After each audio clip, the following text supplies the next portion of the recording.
Bago mo tunaga airport already. I been like ebook flights from Airpeace app because on a card me is equal go and check a time meji departure and change the date of my flight and other things. I look on but the last person self he check it in self. So good.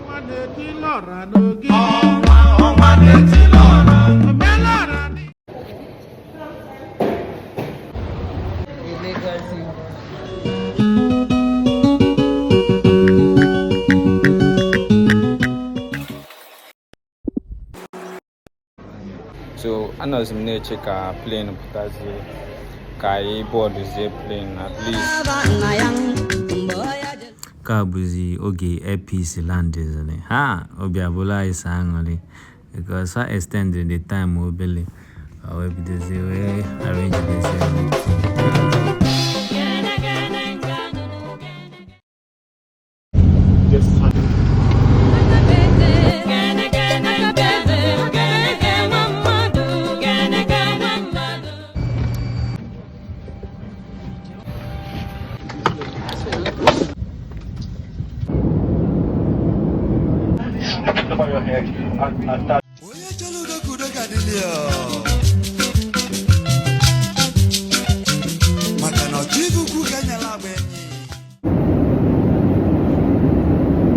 Abani debe bathroom ocha enye Airpeace 10/10 maka bathroom fana dokale ocha ogobuna nga de jeksha yakwanala na ewe serve bazia inni mba kan no se we eli ogbo Abuchibane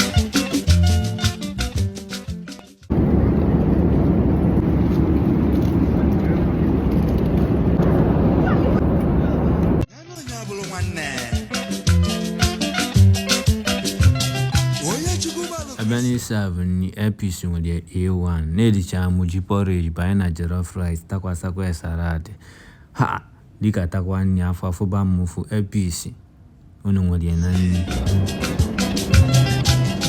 guy transit na Accra ka some passengers banyekwa wata so I transit just in Accra we banyeze Lagos Nigeria. Ladies and gentlemen, this is your captain speaking. We're going to be landing shortly.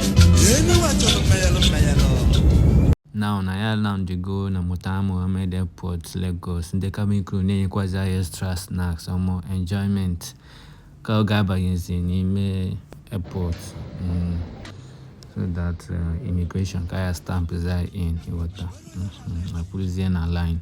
The only issue with Airpeace, but the last time I made travel, Fakowa my luggage, and since that time, I contact with them, I join my alpha, I see those family. That's the only issue with Airpeace.